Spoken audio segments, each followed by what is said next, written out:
ये एक ऐसी दुनिया की कहानी है जहाँ 5 जातियों के बीच घमासान युद्ध हुई थी, जिसमें मानवता युद्ध जीत गई थी। ये सिर्फ उस इंसान के कारण हो सका जिसका नाम सिड था। उन्होंने उन चारों डीमन के लीडर को हराया था, जिनमें थे डीमन की लीडर वेनेसा, डेमी ह्यूमन की लीडर लॉर्ड अल्फेरिया, स्पिरिट की लीडर क्योको, ड्रैगन की लीडर रात ई। वैसे कहा तो ये चाहता है कि सिड ने उस तलवार से उस डीमन को हराया था जो उन्हें ईश्वर के दूत ने दिया था। अब हमें हमारा मेन कैरेक्टर दिखाया जाता है जिसका नाम काई साकुरा था। वो एक ग्रेवयार्ड पर नजर रख रहा था। असल में ऐसे 4 ग्रेवयार्ड बने हैं जहाँ डीमन कैद है और उस पे नजर रखना उनका काम है। काई अपना काम करके वापस निकल जाता है। अब हमें काई की एक फ्रेंड दिखाई जाती है जिसका नाम जीना था। उसका ट्रांसफर रॉयल कैपिटल के हेडक्वार्टर में हुआ था, इसलिए जीना जाने से पहले अपने दोस्तों के लिए कुछ गिफ्ट लेना चाहती थी। उनके बातों से पता चलता है काई फर्स्ट टाइम जब ग्रेवयार्ड में गया था तब उसे सीट की तलवार दिखी थी, लेकिन किसी ने उसका यकीन नहीं किया था। खैर, अब वो लोग बात करते हुए जा रहे थे कि अचानक कुछ होने लगता है। ये देख काई को कुछ समझ नहीं आता। सब ग्लिच होता है और एक पोर्टल खुलते हुए नजर आता है जिसमें सारे लोग समा जाते हैं और आवाज आती है एक नई दुनिया की शुरुआत हो रही है। तभी काई खुद को एक ऐसी दुनिया में पाता है जहाँ सब कुछ बंजर और टूटा फूटा था।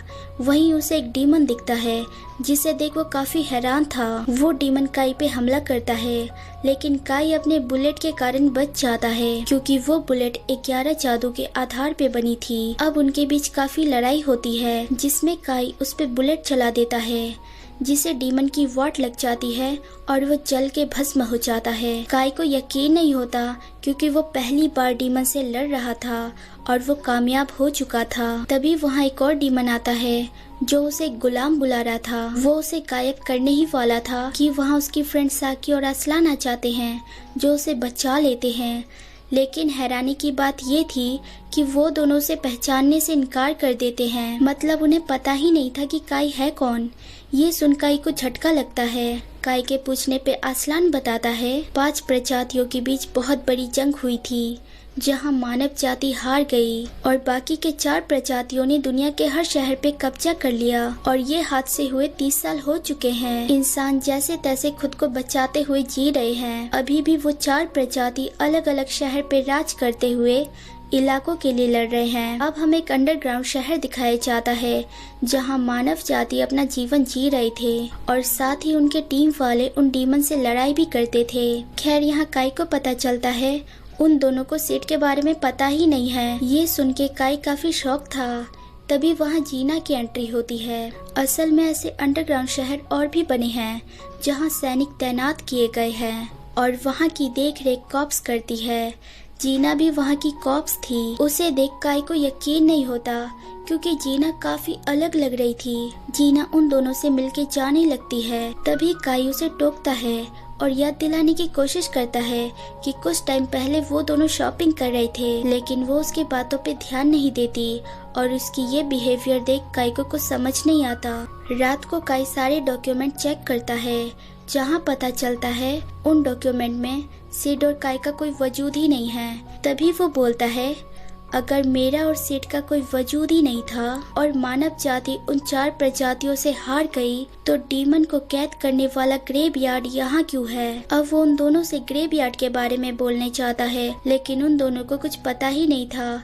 इसलिए काई उनकी गाड़ी लेके ग्रेवयार्ड की ओर निकल जाता है जहाँ उसे अंदर जाने का रास्ता खुला मिलता है। अंदर जाने पे उसे सिड की वही तलवार मिलती है जिसे देख उसे यकीन हो जाता है कि सिड की कहानी झूठी नहीं थी। लेकिन तलवार को पकड़ते ही उसे एक आवाज सुनाई देती है, तुम्हें तुम्हारी किस्मत यहाँ लाई है, इस तलवार को कभी छोड़ना मत। तभी एक गेट खुलता है और उससे मदद की पुकार सुनाई देती है और काई दूसरी जगह जाता है जहाँ उसे हाफ ब्रीड एंजल मिलती है, यानी एंजल और डीमन की मिक्स प्रजाति जिसका नाम रीने था। वो रोते हुए काई से मदद मांगती है। अब दिखाया जाता है ऊर्जा फेडरेशन आर्मी अंडरग्राउंड पैसेज से गवर्नमेंट प्लेस की तरफ जा रही है उन डीमन से पंगा लेने, जहां साकी काफी घबराई हुई थी जिस पे रीने उसे शांत करती है। अगले सीन में जीना पूरे आर्मी को मोटिवेट करती है और सब लड़ाई के लिए निकल जाते हैं, जहां पहला वार काई करता है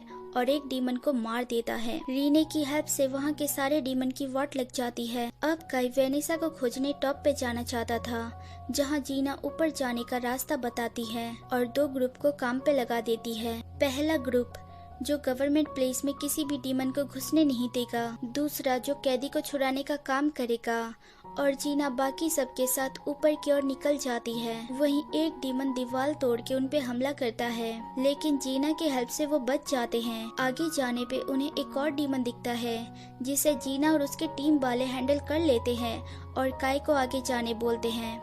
काई अपने 2 दोस्तों और रीने के साथ आगे निकल जाता है, जहां रीने मैजिक का इस्तेमाल करती है और डीमन उसे देख नहीं पाते। अब वो लोग असलान और साकी को बाहर ही रहने बोलते हैं, ताकि कोई गड़बड़ हो तो वो लाइट ऑफ कर दे, जिससे वो दोनों कल्टी मार सके। खैर रीने और काई अंदर जाते हैं, जहां उन्हें डीमन मिलते हैं जो उन पे हमला करने वाले थे, लेकिन रीने काई को दूसरी तरफ पहुंचा के रास्ता सील कर देती है और बोलती है, मैं तुम्हारे पीछे ही हूँ। अब रीने अकेले ही उन डीमन से पंगा लेती है और बोलती है, मुझे काई के साथ रहना है। अगर किसी ने भी इंटरफेयर की तो अंजाम बहुत ही बुरा होगा। खैर यहाँ ये भी पता चलता है रीने सिर्फ डीमन और एंजल के मिक्स से नहीं बनी है, बल्कि सारे प्रजाति के गुण उसमें थे, और ये चीज उसे खुद भी पता नहीं थी कि वो है कौन। दूसरी ओर हमें जीना दिखाई जाती है, जो उन डीमन से फाइट कर रही थी। दरअसल जीना एक मैजिक का इस्तेमाल कर सकती थी, जिसे एलिवेंट गारमेंट के नाम से जाना जाता है। ये मैजिक आइटम उसे एल्फ विलेज से मिले थे। खैर इसी के जरिए वो डीमन की वाट लगा देती है। यहाँ काई वेनेसा तक पहुँच जाता है, जहाँ वेनेसा उससे काफी सारे सवाल पूछती है, जिस पे काई बताता है वो एक आउटसाइडर है, और ये भी कि उसकी दुनिया के सारे प्रजातियों को ह्यूमन ने हरा दिया था। ये सुन के वेनेसा बहुत हंसती है और मजाक बनाती है। अब वो ये जानना चाहती थी कि वो इंसान था कौन जिसने उसे हराया। जब काई सिड का नाम लेता है तो वेनेसा काफी शॉक हो जाती है और टेंशन में बोलती है, सिड रिकार्नेशन, जिस पे काई हैरान हो जाता है और बोलता है, क्या बोला तुमने? पर वेनेसा उसे कुछ नहीं बोलती और लड़ाई करने के लिए खड़ी हो जाती है, जहां वो काई पे मैजिक से वार करने जाती है। उसके मैजिक को काई झटके में तोड़ देता है। ये देख उसे यकीन नहीं होता।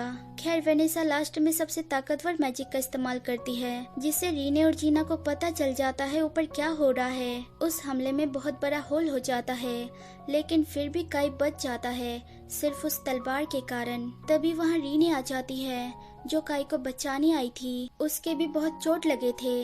खैर यहाँ वेनेसा को कोई पकड़ लेता है, जहाँ से वही मशीनी लेडी निकलती है, जिसे लास्ट राइजर बुलाया जाता है। वो वेनेसा के कोर को रिमूव करने लगती है, पर वेनेसा काफी पावरफुल थी। वो हार नहीं मानती और लास्ट राइजर की वाट लगा देती है, जिससे हर तरफ आग लग जाता है और लास्ट राइजर वहाँ से निकल जाती है। वेनेसा की पावर देख रीने भी डर गई थी। वो बोलती है, मेरी दुनिया की वेनेसा इतनी स्कैरी नहीं है। अब वेनेसा बोलती है, मेरे सामने के कमजोर लोगों को हटाना मेरा पहला काम है। अब वेनेसा उन्हें मारने वाली थी, तभी रीने वेनेसा को रोकनी चाहती है और काई को वहाँ से भागने बोलती है, लेकिन वेनेसा रीने के बैरियर को तोड़ देती है और रीने को दूर फेंक देती है। ये देख काई को गुस्सा आता है। वो उसके ओर हमला करने चाहता है, पर वेनेसा उस पे ऐसा हमला करती है कि काई दूर जाके गिरता है और उसके खून आने लगते हैं। ऐसा लगता है जैसे वो मर गया।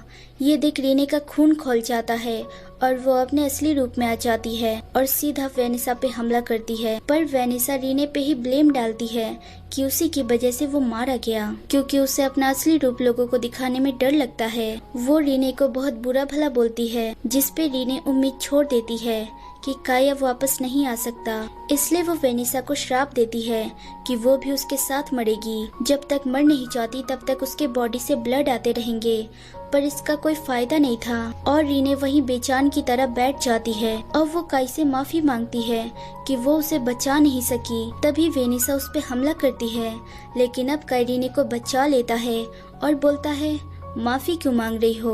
उसे जिंदा देख वेनेसा हैरान थी, पर इस बार भी उसे उसकी तलवार ने बचाया था। खैर अब वेनेसा आग बबूला हो जाती है और बताती है कि वो इंसानों को कुछ नहीं समझती क्योंकि उसे इंसान बहुत ज्यादा कमजोर और डरपोक लगते हैं। वो असली हीरो उन 3 प्रजाति को मानती थी जिनके पास पावर था। अब वेनेसा अपने मैजिक का इस्तेमाल करके डेविल प्लेनेट को प्रकट करती है, जिससे काई अपने तलवार से उसके हिस्से कर देता है। ये देख वो फायर मैजिक का इस्तेमाल करती है, लेकिन अब काई अपने टीम वालों को ऑर्डर देता है कि लाइट ऑफ कर दे, और लाइट ऑफ होते ही वेनेसा को फील ही नहीं होता कि वो लोग कहाँ हैं। उसे रीने गुमराह करती है और काई वेनेसा के पीछे आ जाता है, जिसे रीने उसकी तलवार पकड़ाती है और अब वेनेसा का खेल खत्म था। वो भी हार मान लेती है और काई उस पे हमला कर देता है। यहाँ सब शांत हो चुका था, जहाँ वेनेसा लास्ट टाइम भी सिड और रिकार्नेशन जैसे शब्द का इस्तेमाल कर रही थी। दरअसल सिड ने इस घटना को रिकार्नेशन का नाम दिया था। कोई था जिसने इस दुनिया को रिकार्नेट किया और इसे बदला। वो बोलती है उस जाति को ढूंढो, मुझे लगता है उन तीनों प्रजाति में से कोई एक है। खैर सिड ने इस घटना को पहले ही महसूस कर लिया था, इसी कारण उसने अपनी तलवार वेनेसा को दे दी थी। जो होने वाला था उसकी तैयारी करते हुए वेनेसा ने उस तलवार को छुपा दिया था। काई को यकीन नहीं होता कि सिड और वेनेसा दुश्मन नहीं थे, जबकि उन्होंने वॉर के दौरान लड़ाई की थी। वेनेसा बताती है पास्ट के कुछ ऐसे इवेंट हुए हैं जो तुम्हें पता नहीं है। एक फोरबिडन कोड जो दुनिया में छुपा है, जिसे तुम जानते हो। ये एक तरीके का ट्रबलसम मैजिक है। खैर अब वेनेसा बोलती है मुझे दोबारा मौका मिला तो मैं तुमसे जरूर मिलूंगी। ये बोलते हुए वो हवा में गायब हो जाती है। अब काई और रीने चैन की सांस लेते हैं। दूसरी ओर सबको इन्फॉर्म कर दिया जाता है कि रॉयल कैपिटल को हासिल कर लिया गया है और वेनेसा को उनकी टीम ने हरा दिया है। ये सुनने के बाद कुछ लोग खुश होते हैं और कुछ हैरान थे। यहाँ काई को लग रहा था उनके साथ कुछ गलत है। अगर वेनेसा के बात पे यकीन करे तो ये बिल्कुल उल्टा है। अब वो लोग बस इस दुनिया को ठीक करने का प्लान करते हैं। तभी वहाँ जीना आ जाती है जो उनका शुक्रिया करती है, और अब वो शहर को पहले जैसा करना चाहती थी, जिसकी जिम्मेदारी वो किसी और को देगी। अब वो बताती है कि वो अपना सफर जारी रखना चाहती है। असल में 3 मेजर फेडरेशन हैं जो जारी की गई थी। वो ईस्ट, वेस्ट और साउथ में है, लेकिन तीनों पे दूसरे प्रजाति ने कब्जा कर रखा है। पर हर एक कब्जा किए हुए जगह पे रेबल ग्रुप फाइट कर रहा है। उन्हीं के ग्रुप के साथ मिलके जीना एक ऑपरेशन स्टार्ट करने वाली थी। वो बताती है कि वेनेसा को हरा के लोगों के अंदर थोड़ी ताकत आई है, वो ये भी कर सकते हैं। जीना काई को भी ज्वाइन होने बोलती है। उसे सपोर्ट करने के लिए एक फौज होगी और कमांडर जीना ही रहेगी। उसकी बात सुन के काई शॉक था। वो बोलता है जिस जीना को मैं जानता हूँ उसमें थोड़ा बचपना था, लेकिन तुम उससे बिल्कुल अलग हो। खैर अब वो उसका साथ देने के लिए रेडी था। अगले सीन में जीना अपने ग्रुप के साथ ये मोमेंट शेयर करती है क्योंकि वो जंग जीत गए थे। यही काई ये बोलते हुए नजर आता है यहाँ सिड नहीं है, इसलिए अब मुझे ही लोगों की हेल्प करनी होगी और इस दुनिया को पहले जैसा करना होगा। जहाँ रीने को उसके फेस पे सिड की झलक नजर आती है। So hey everyone, thanks for watching. अगर मेरी वीडियोस जरा सी भी अच्छी लगे तो लाइक, शेयर, सब्सक्राइब कर देना और बेल आइकन जरूर दबा देना ताकि आप तक नोटिफिकेशन आती रहे। Take care, bye.